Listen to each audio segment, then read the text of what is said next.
안녕하세요 결사대 여러분들, 스타워커입니다. 35번째 영상 시작하겠습니다. 자, 이번 영상에선 3월 다섯째 주 마지막 주죠. 일정에 대해서 설명 한번 드리도록 하겠습니다. 마지막 주는 다행히 중요 이벤트가 하나 정도밖에 없는 것 같습니다. 자잘한 경기 지표들, 컨퍼런스 보드의 소비자 신뢰 지수, 그리고 내구재, 이런 건 그렇게 크게 주가에 영향 끼치진 않는 것 같고요. 그 다음에 애틀랜타 연은에서 GDP 지금 성장하면 GDP 이 정도 될 것 같아 라고 발표하는 게 있는데 예상치가 2%, 2.1%네요. 가장 중요한 건 뭐예요? 목요일 저녁에 나오죠. 실업수당 청구 건수 중요해. 하지만 뭐가 제일 중요해? 금요일 저녁이었군요. 근원 소비자 물가지수, 지출 물가지수 PCE가 나오죠. 여러분, 물가 지표 중에 중요한 게 CPI와 PCE 두 가지가 있는데 연준 페드에서 더 중요하다고 말하는 건 뭐예요? 이 PCE가 훨씬 더 중요하다고 합니다. 근데 여러분, 물론 어느 정도 선반영되어 있습니다. 왜? CPI와 PPI가 지난주에 발표가 났죠? 이거에 맞게 예상치를 수정하거든요. 그래서 PC는 예상치에 좀 더 잘 맞게 나오는 편이고, 그 전에 영상 한 번 더 올려드릴 텐데, 왜냐면 아직 여러분 보시면 알겠지만 예상치가 나와 있지 않은 것들도 꽤 있어요. 아직 좀 빠르다는 거죠. 그리고 여러분, 이거에 영향받아서 당연히 금요일날 제롬 파월 연준 의장이 연설하는데 PCE 물가지표에 영향을 받겠죠. 아무래도 연설이. 그리고 여러분, 금요일은요 뭐예요? 부활절이라 휴장입니다. 미국 주식은요. 자, 요 정도 일정이라고 보시면 될 것 같고, FOMC에서 파월이 연설하고 난 이후부터 여러분 어때요? 우리 벤치마크, 시장에서 가장 중요시 여긴다는 금리 중에 하나인 10년물 국채 금리가 4.2%까지 떨어졌습니다. 그리고 살짝 4.2% 아래 올라갔다 살짝 올라왔는데 제가 보기에는 PC가 잘 나오면 거의, 제가 봤을 때 여러분 거의 4%까지도 찍을 수 있을 것 같습니다. 조금 내려가는 추세라고 봅니다. 아마 다음 주 중에 4.1% 찍고 PCE 잘 나오면 4%까지 떨어지지 않을까 생각하고 있습니다. 그리고 물론 여러분, 이거 환율인데, 여러분 환율 조금 어려우신 분들인데 쉽게 설명 한번 드릴게요. 원화분의 달러죠. 환율이 올라가면 달러가 올라가거나 원화가 내려간다는 뜻이죠.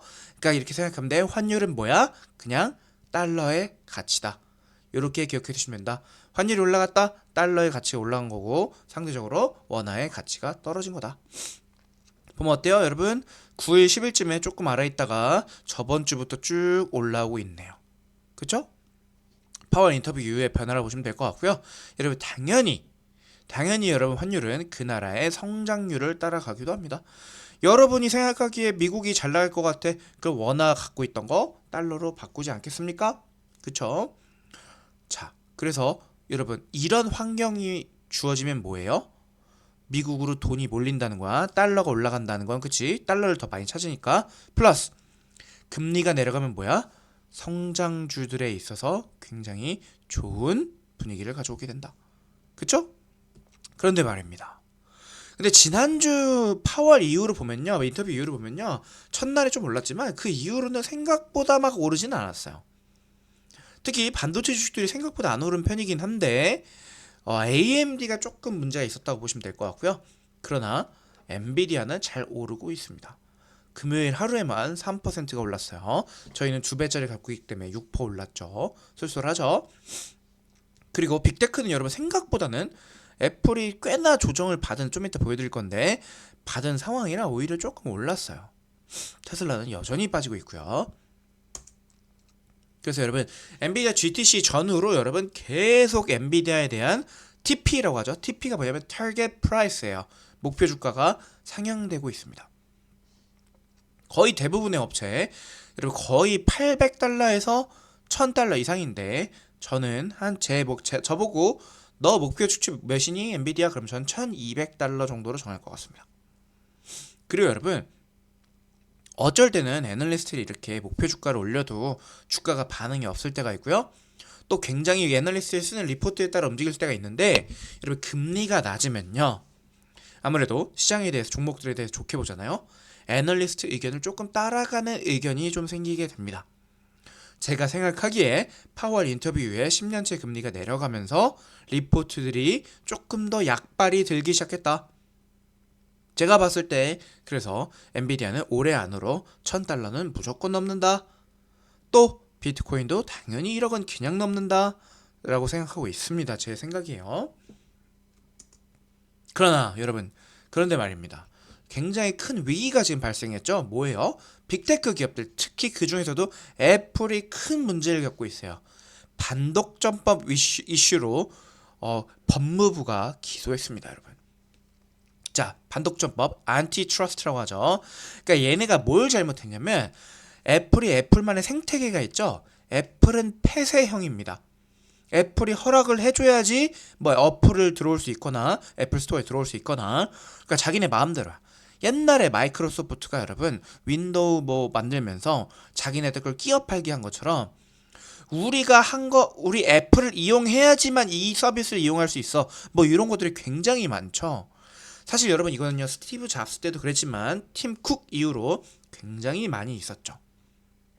그러니까 뭐냐면 스티브 잡스가 시작해서 애플이란 핸드폰에, 아이폰이란 핸드폰에 영향력, 마켓 쉐어가 올라가고 나서 그 이후부터 그 마켓 쉐어를 이용해서 굉장히 독점적으로, 폐쇄적으로 어플이나 뭐 브라우저, 페이스타임, 그리고 이제 애플워치, 애플페이까지, 이제 타사 뭐 예를 들어 뭐 삼성 핸드폰에선 이걸 못 쓴다, 뭐 구글의 안드로이드에선 이런 걸 못해, 이런 것들이 굉장히 많았다는 겁니다.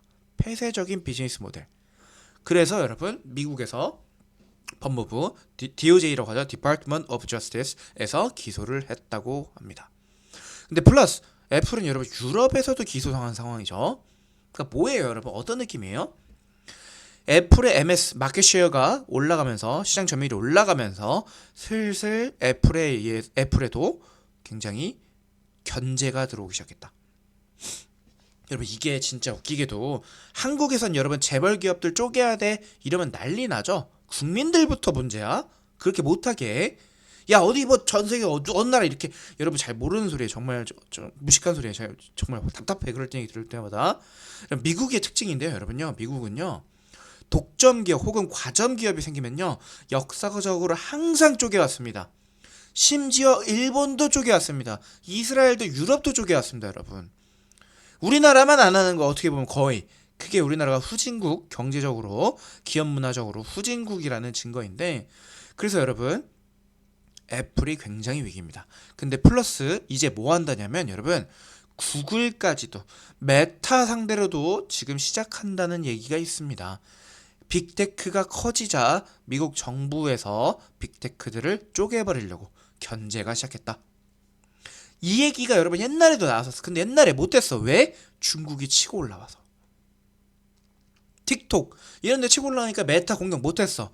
근데 여기 제가 보기에 여러분 이거 중요한 인사이트거든요. 중국이 어느 정도 밟혔다, 견제가 먹혔다라는 생각이 들자 미국 정부가 자기네 기업들을 공격하기 시작했다. 공격이라기보다는 쪼개기 시작했다. 여러분 미국은 뭘 가장 중요시 여겨? 자유를 중요시 여겨. 근데 여러분 이 자유가, 여러분 말이 길어지는데 자유의 의미를 여러분들이 잘 생각하셔야 돼요. 여러분들이 대부분이 생각하는 자유는 뭐냐면요, 어떻게 생각하시냐면 간섭받지 않는 상황, 누가 나한테 뭐라 안 하고 내 마음대로 다 할 수 있게끔 하는 게 자유다. from 자유라고 하죠. 뭐뭐로부터의 간섭을 받지 않는 상태를 자유라고 한다. 두 번째 의미의 자유가 있죠. 이게 더 중요한 거거든요, 여러분. 실질적으로 자유를 느끼게 해줄 수 있는 상황을 마련하는 자유, 환경적인 자유입니다. 이해되시겠어요? 자, 너 간섭 안 받으니까 자유롭잖아. 아니라는 거예요. 국가의 분위기, 국가의 상황이, 어디 산골 오지 마을에 태어났고 너 부자 될 수 있어, 너 이재용처럼 부자 될 수 있어 라고 말만 하는 건 중요치 않다는 거야. 실질적으로 걔가 성공할 수 있는 분위기, 환경, 수단을 제공 국가가 해줘야지 그것이 진정한 자유라는 얘기인 거야. 예를 들어 여러분이 우주에 가서 살 수 있다고 해. 자유로워. 근데 여러분 할 수 있어요? 못 하잖아. 그러니까 이런 말의 자유는 의미가 없다는 거예요. 그래서 자유의 의미에 대해서 여러분들이 제대로 공부를 한번 해보시는 것도 중요합니다. 전자로 말한 간섭받지 않는 자유는 여러분 보통 공화당의 자유, 그죠? 자유지상주의자, 리버테리언이즘이라고도 합니다. 그 다음 민주당에서 말하는 리버럴, 자유주의의 자유는 수단과 환경을 마련까지 해줘야지 진정한 자유다라고 말하는 자유다. 여러분 철학 공부, 정치 외교학과나 철학과 가면 요런 자유에 대해서도 공부하거든요. 저는 조금 그런 측면에 있어서 투자할 때는 조금 유리한 것 같기도 합니다. 그래도 경영 경제가 더 중요하지만 자, 그래서 여러분 테슬라 주가 보세요. 고점 300이었네. 170이네. 거의 반토막 나아가고 있습니다, 여러분. 저희는 여기서 살짝만 먹고 나왔거든. 정말 도망 나오기 잘했죠. 여전히 저는 스타워크는 테슬라와 애플에 대해서 좋게 보고 있지 않습니다. 여러분 반독점 이슈 제가 봤을 때 이건 오히려 마이너 이슈입니다. 둘 다 중요한 이유는 뭐야? 중국이 묻어서 그렇다. 테슬라 중국의 자동차, 전기 자동차 업체들 그리고 2차 전지 업체들에게 가격 경쟁력 측면에서 밀리고 있다. 이기려면 뭐가 필요하다? FSD, 중국, 일본, 한국, 유럽이 필요하다. 자율주행을 테슬라가 앞서갈 수 있는 거 솔직히 말해서 여러분 테슬라가 중국 전기 자동차에 대해서 앞서갈 수 있는 건 없습니다. FSD 하나밖에 없습니다. 품질, 퀄리티, 조립하는 실력도 중국이 앞섭니다. 네, 테슬라도 웃기게도 미국에서 만들어진 것보다 중국에서 만들어진 게 상하이 기가프레스에서 만들어졌던 게 조립 품질이 더 좋다고들 본인들도 인정하죠. 참 웃기죠. 중국이 여러분 생각보다 무섭습니다. 반면 애플 중국에서의 판매량이 매출이 계속 줄어들고 있죠. 그래서 얼마 전에 팀 쿡이 날라갔어요. 근데 여러분 애플과 테슬라가 안 팔린 이유는 품질 이슈라기보다는 미국과 중국의 패권 다툼에 의한 국수주의 분위기, 미국 걸 반미주의 분위기에서 어느 정도 있기 때문에 그건 여러분 일론 머스크나 팀 쿡이 날아간다고 바꿀 수 있는 부분들이 아니기 때문에 저는 반독점 이슈 이런 것보다 중국에서의 매출 하락이 훨씬 더 큰 이슈라고 봅니다. 제가 여러분 잘 찾아오진 않았지만 두 기업 다 아마 제가 생각하기에 20-30% 이상의 매출이 중국에서 발생하는 걸로 저는 알고 있습니다. 애플이 40%라고 했던 것 같은데 진짜인지는 모르겠어요. 저도 통계는 없어요. 하지만 둘 다 매출이 중국향 매출이 엄청난데 그게 지금 무너지고 있다. 자, 그럼 여러분 이번 주 핵심 일정이 뭘까요? PCE랬어. 근데 이건 어느 정도 선반영이 되었다고 했어. 그래서 예측치가 나오면 제가 영상 한 번 더 올려드릴 건데 PCI 때문에 발생하는 쇼크는 없을 거예요. 이미 CPI, PPI를 반영해서 예측치를 잡기 때문이다. 근데 여러분 파월의 인터뷰는 달라질 수 있어. 파월 인터뷰야 왜? 지난번에 비둘기파적으로 해서 이번에 살짝 매파적으로 해줄까? 뭐 이런 식으로 조절해볼 수 있다는 거야. 근데 PCE가 예상치 정도만 나와도 파월은 그냥 유지를 하지 않을까 싶습니다. 그 다음에 애플, 테슬라, 빅테크가 포함된 포트폴리오는요 여러분 저희 다 팔았습니다. 한 5% 정도 먹고 팔았는데 더 좋은 애들이 있다고 생각했기 때문에 팔았어요. 그 다음에 자 빅테크가 근데 여기서 조금 여러분 제가 보시면 여기 일부러 단을 여러 개 써놨어요.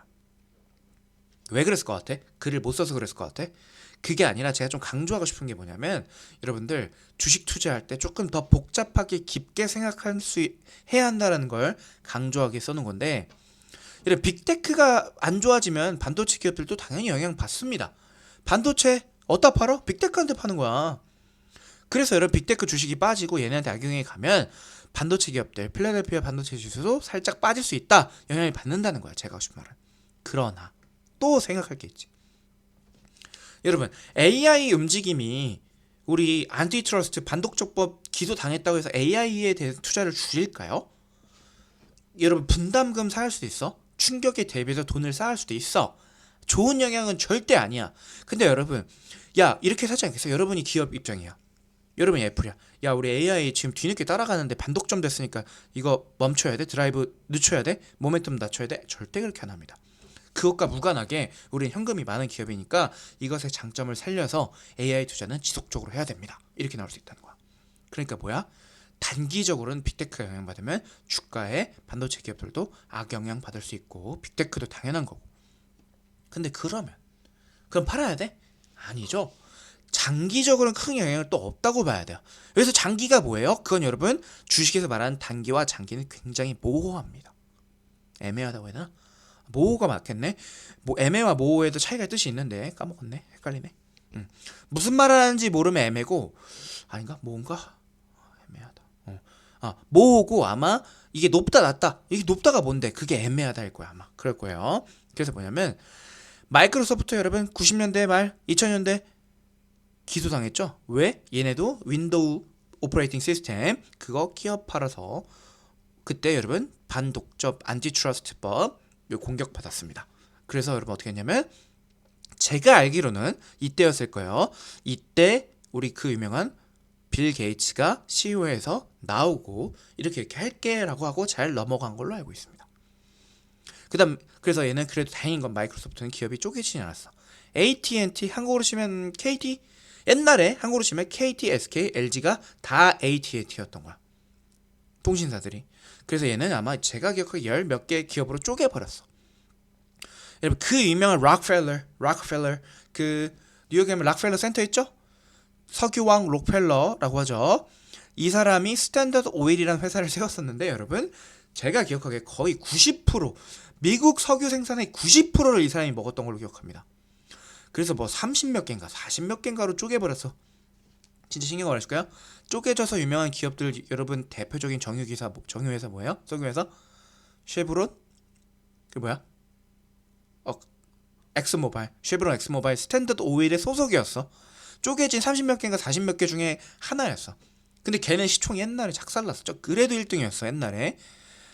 와 얼마나 컸던지 스탠더드 오일 알겠죠? 느낌이 오시겠죠? 그 다음에 아메리칸 타바코 얘네가 옛날에도 담배 얘네가 다 했었단 말이야. 다 쪼개버렸어. 그러니까 여러분 우리나라 국민들은요 재벌들을 쪼개겠다 그러면 삼성 망한다 그럼 우리나라도 망한다 이런 이슈가 있잖아요. 순환출자. 그래서 저는요 이거를 왜 좌파 우파로 보는지 모르겠어요. 자유를 무엇이 더 증진시키는가에 대해서 그거에 초점을 맞춘다면 쪼개는 게 더 나을 때도 있는 거죠. 우리나라 기업 지금 쪼개버려야 돼 안 쪼개버려야 돼 이거는 나중에 뭐 지금 할 얘기는 아닌데 그러니까 쪼갠다고 해서 정부가 기업들에게 갑질한다가 아니라 쪼개서 국민들의 기업들 활동에 자유를 증진시키는 것이라면 그것이 옳은 방향이다. 좌파와 우파의 논리가 아니다. 왜? 자유라는 게 뭐라고 했어 아까? 실질적 의미의 자유가 중요하다고 그랬지? 여러분 예를 들어 진짜 쉽게 말해볼게. 여러분 어떤 사람이 우리나라에 정말 1등 엄청난 부자가 나와서 그 사람이 우리나라를 다 자지우지해. 막 길 가서 막 패고 다녀. 지 멋대로 살아. 운전도 막 개판으로 해. 간섭 안 해. 이게 자유야? 아니잖아. 자유의 의미가 두 가지라 했죠. 이거는 꼭 기억해 주세요. 간섭받지 않는 자유, 그다음 플러스 실질적으로 그 자유를 누릴 수 있게끔까지 환경이나 수단을 마련해 주는 게 진정한 의미의 자유. 이거는 여러분 미국에서 굉장히 많은 철학적 논쟁과 공화당과 민주당의 논쟁이거든요. 요 두 가지의 자유에 대한 해석의 차이.